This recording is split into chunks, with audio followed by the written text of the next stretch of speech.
that you can be doing in August as your fruit, top fruit that is ripening, is to put up some wasp traps.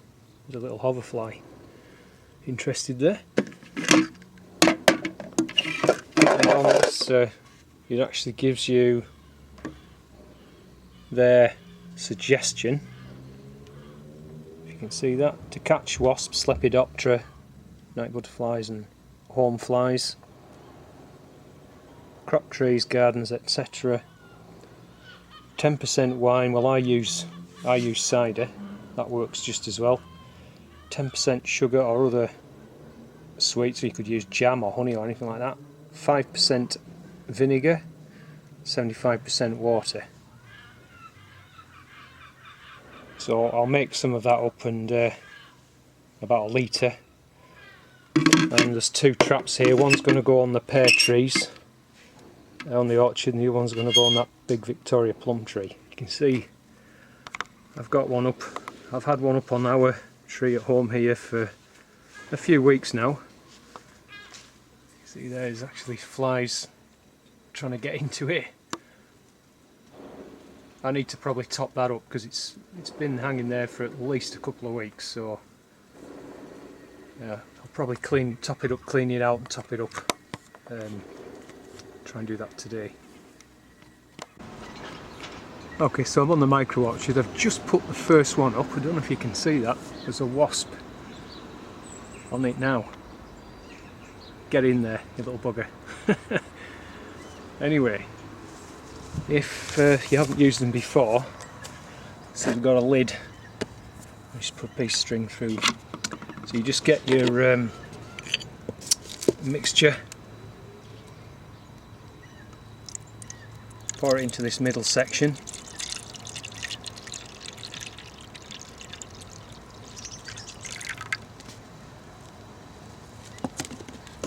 Then pop on the lid. I'll just pause to do that. Okay, the lid just kind of screws on. The wasps are going mad for it already. And then this one's going to go in the pear tree, or one of these. I've got two pear trees, so I'll find a suitable place and I'll bring you back. Don't know if you can see that. There's flies swarming around the whole thing already. See, it's only been up a couple of minutes, so it's doing its job. And there's the one in the pear tree. So I used about, probably slightly different to the recipe on the container, I put about 300ml of cider in, so I don't know whether it's that's attracted them especially, but hopefully they'll catch a lot of flies and wasps, and that'll give us some protection, give the fruit some protection. Probably another thing that would be a good idea is to come back and pick a lot of this mouldy fruit up as well as a lot of the apples that I was thinning out, because they're just going to attract more wasps. You can see there's a lot of fruit lying on the floor here. So yeah, I'll get some time, I'll come back and try and pick a lot of that up. But I'm off to the plot now to summer prune the oblique cordons. Catch you later.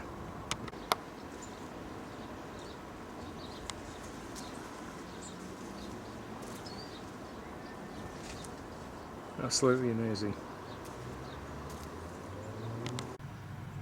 So all the shredded clippings off the espalier are gone into the compost. Now we'll crack on and see if we can get these oblique cordons summer pruned.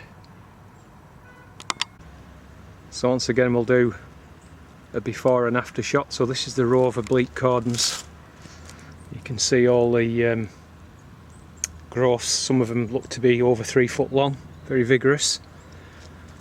Right the way along there, so we'll get on and get them pruned, and I'll show you what it looks like when we're finished. Just before I start, actually, I couldn't resist just a quick shot of this, I can't remember, the borealis, something borealis, but just look at the number of butterflies on it. Absolutely incredible.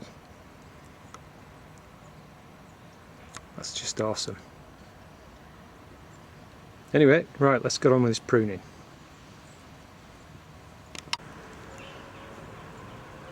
Okay then, we've finished the job. You can see how it's now letting a lot more light and air to help ripen the fruit. Once again though, as I've been walking up and down, there's a lot of pest damage, a lot of codling moth. So it's one of those years I think where a lot of that fruit isn't going to keep at all because of the fact that it's been eaten into by insects, and then the wasps are going absolutely crazy. I didn't get time to spray anything at all this year, so I know it's an issue, and it's one of those choices you have to make. Like I said, I try and do it as infrequently as possible, but sometimes I think if you want to get some decent fruit to keep you over the winter, then it might be one of those things that you have to consider. Anyway, that's the summer pruning of the oblique cordons. In the previous video I mentioned this perennial sunflower, as my neighbour called it. She gave me a clump. Well, this is it. Very nice. It's huge. It must be 6 foot tall, nearly. Yeah. Anyway, I'll leave it there. Catch you later.